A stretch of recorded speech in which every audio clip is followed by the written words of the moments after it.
नमस्कार, breaking news देख रहे हैं आप और मैं हूं आपके साथ परवीन शेख। बड़ी खबर यूपी से आ रही है। अखिलेश यादव ने एक प्रेस कॉन्फ्रेंस की है जहां पर वो अचानक से सीएम योगी पर कुछ ज्यादा ही हमलावर हो गए हैं। बिहार में महागठबंधन की हार से लगता है कि वो उबर नहीं पाए हैं, इसलिए यूपी में अब ज्यादा ही सक्रिय होते हुए नजर आ रहे हैं। क्या है पूरा मामला, इस पर ज्यादा चर्चा के लिए मेरे साथ जुड़ रहे कैपिटल टीवी के executive editor Rajeev Singh. Sir, Akhilesh Yadav Mahagathbandhan की तरफ से बिहार में बड़े जोर शोर से चुनाव प्रचार किया था, लेकिन अचानक से अब उन्हें यूपी की भी याद आ गई है और अपनी सक्रियता बढ़ा दी है। किसको लेकर ये प्रेस कॉन्फ्रेंस और सीएम योगी क्यों निशाने पर?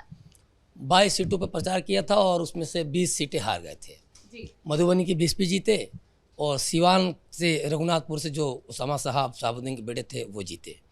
ये हाल है अखिलेश यादव की और ये पहचान है उनकी उत्तर प्रदेश में।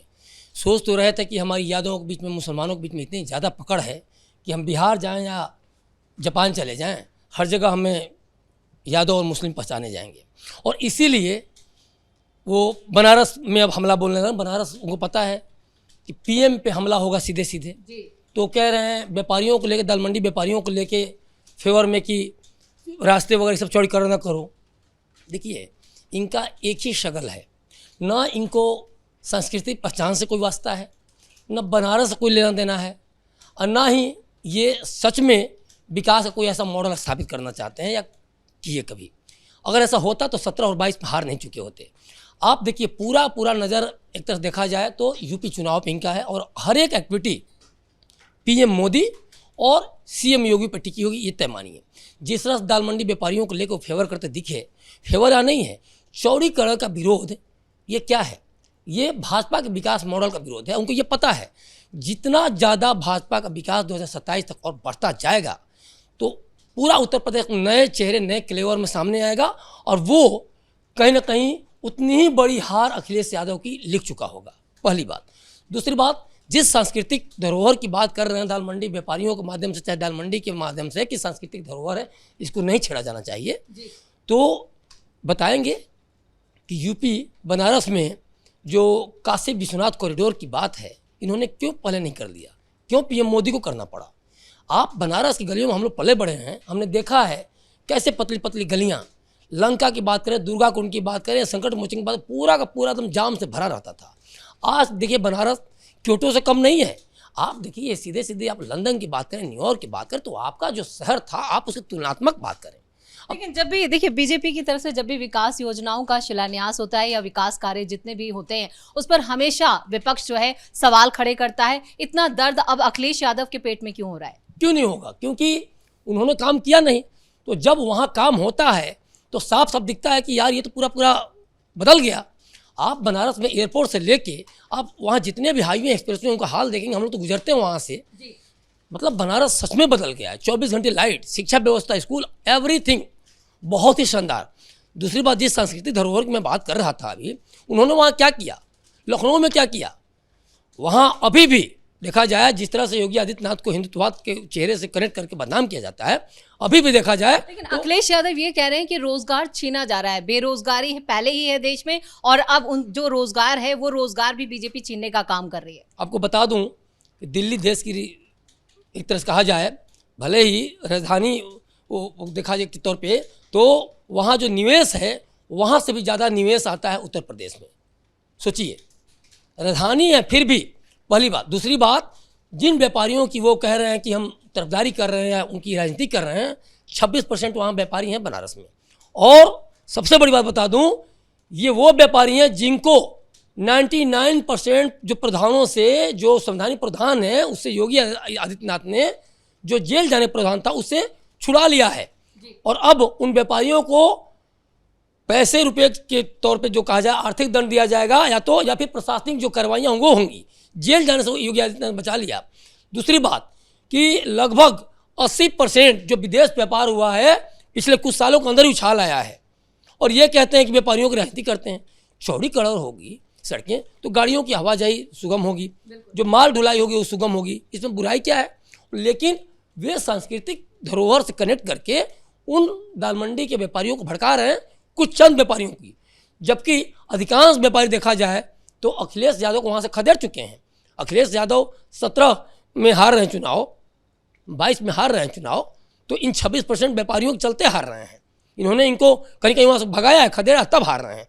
राजीव सर, सवाल ये भी है कि अचानक से अखिलेश यादव को अब जमीनी मुद्दों से इतना प्रेम, या कहें कि इतनी जल्दी वो जमीनी मुद्दों से क्यों जुड़ रहे हैं? अभी 2027 में काफी वक्त है, लेकिन अभी से इतनी ज्यादा सक्रियता, क्या ये सिर्फ हार का एक जो नए समीकरण यूपी में बन रहे हैं उसका डर है, या फिर कोई और वजह? जब बिहार गए थे तो उन्होंने ये सोचा था कि यहाँ से मैसेज देंगे कि अखिलेश यादव क्या चीज़ है।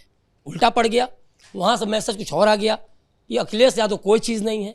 हरा के एक तरह से लोगों ने भेज दिया। तो अब कहने के लिए 2027 दूर है, उनके लिए समय कम पड़ रहा है। देखिए एक बात समझिए, घुसपैठ जिन जिन राज्यों में, जिन शहरों में है, समझिए कि विपक्ष के लिए वो बहुत बड़ी आफत है। और अगर उत्तर प्रदेश की बात करें, पिछले 15 साल में 3 गुना ज़्यादा घुसपैठ में इजाफा हुआ है, पहली बात। दूसरी बात, हर एक शहर देखा जाए तो घुसपैठ से भरा पड़ा है। सिर्फ इलाहाबाद में 30,000 वहाँ घुसपैठिए हैं, सोचिए। लखनऊ में 50,000, और ये वहाँ के महानिदेशक का, डीजीपी का बयान है, गौबा साहब का। तो ये देखिए, इनको पता चल चुका है कि डेमोग्राफी जो ये केंद्र प्रकार ने जो चेंज किया गया था, अब एसआईआर के माध्यम से उल्टा होने वाला है। पहले उन्होंने क्या किया, लोगों ने पहले किसी भी तरह से घुसपैठ कराया, और उसके बाद डॉक्यूमेंट्स बनवाए, फिर उन डॉक्यूमेंट के आधार पर वोटर आईडी कार्ड बने। अब जब चीज़ें मांगी जा रही हैं, डॉक्यूमेंट मांगे जा रहे हैं, भाई जब तूने बनाया सब कुछ सही था तो तुम्हें देने में क्या जा रहा है, क्या हर्ज है? तो अब उस घुसपैठियों के माध्यम से अब सरकार बनाना आसान नहीं है। देखिए एक बात और भी है, ये भारत के लिए पूरा कहा जाए या फिर अन्य राज्यों के लिए भी चिंता की बात है, क्योंकि ये तय मानिए जिस तरह से इस बार बिहार में पूरा का पूरा माजरा ही पलट गया और प्रचंड जीत एनडीए की हुई है, तो बताने के लिए काफ़ी है कि कैसे अगर 75 सीटों पर राजद आई तो क्या इसके पीछे घुसपैठियों का बहुत बड़ा रोल था। लेकिन कारोबारियों के, या कहें कि बनारस के दाल मंडी के व्यापारियों के कंधे पर चढ़ के जो सियासत अखिलेश यादव कर रहे हैं, तो वो उन पे भारी पड़ेगा, या फिर इसका खामियाजा उन्हें ही भुगतना पड़ सकता है? बिल्कुल खामियाजा भुगतना पड़ेगा। मैं वही कह रहा हूँ, देखिए घुसपैठियों के माध्यम से आप जो राजनीति कर रहे हैं वो आपको भारी पड़ रहा है। बिहार में पड़ा, अब यहाँ पड़ेगा, और इसके पहले बंगाल में पड़ेगा। 26 में बंगाल चुनाव, 27 में उत्तर प्रदेश में।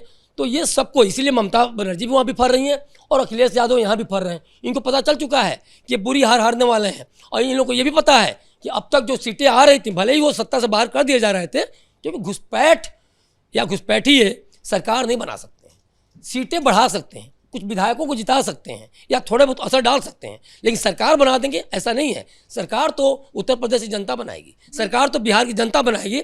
और इसीलिए मैं ये चीज़ कह रहा हूँ कि घुसपैठ को लेके इसीलिए ज़्यादा हमलावर हैं, इनडायरेक्टली वो एसआईआर पर हमलावर हैं, कि एसआईआर को लेके वो 27 अपना जो टीम को लेके उन्होंने वो किया कि 27 लोग वो दल को हम गठित करेंगे, मतलब वो चुनाव आयोग के 27 जो के वो लोग देखेंगे और वो करेंगे भाई क्या हो रहा है, गड़बड़ क्या है। तो इनका जो शुरू से जो लोकतांत्रिक संस्थाओं को लेके, संवैधानिक संस्थाओं को लेके जो आरोप लगता रहा है, वो सोचते हैं कि नहीं अब तो और ज़्यादा हमलावर होंगे और लोग हमको समझेंगे कि हमारे लोग, हमारी जाति के लोगों को हराया जा रहा है। और इसीलिए ये देखिए, बनारस में व्यापारी वर्ग बहुत फैक्टर है, 26% व्यापारी वहाँ हैं, तो जीत के बहुत बड़े फैक्टर हैं। और कहीं ना कहीं अखिलेश यादव इस मुद्दे को उठाकर, दाल मंडी के मुद्दे को उठाकर, क्योंकि सांस्कृतिक विरासत की चीज़ है और बहुत पुराना वहाँ का इतिहास रहा है, तो वो इसके माध्यम में 26% जो वोट है उसमें सेंधमारी करना चाहते हैं। जबकि उनको पता है कि कहीं ना कहीं 17 और 22 में उन व्यापारियों ने भगाया है बनारस से।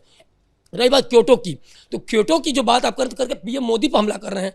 पीएम मोदी का जो हज़ारों करोड़ की योजनाएं हैं उसको आप पार पाना आसान है।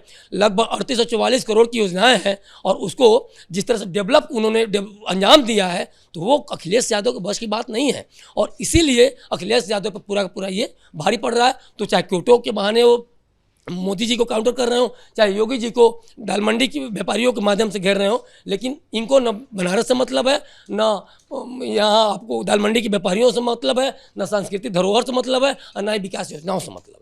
जी राजीव सर, इस तमाम जानकारी के लिए बहुत बहुत धन्यवाद। तो 2027 विधानसभा चुनाव यूपी में अभी दूर है, लेकिन अखिलेश यादव बनारस के दाल मंडी व्यापारियों के कंधे पर चढ़कर सियासत जरूर कर रहे हैं और विकास योजनाओं पर सवाल खड़े कर रहे हैं। साथ ही साथ उन्होंने कहा है कि यहाँ पर रोजगार छीनने का काम बीजेपी कर रही है, लेकिन जिस तरह की सियासत अखिलेश यादव कर रहे हैं वो दांव उन पर उल्टा भी पड़ सकता है। बड़ी खबर में मेरे साथ इतना ही। कैमरामैन रवि के साथ मैं परवीन शेख, कैपिटल टीवी।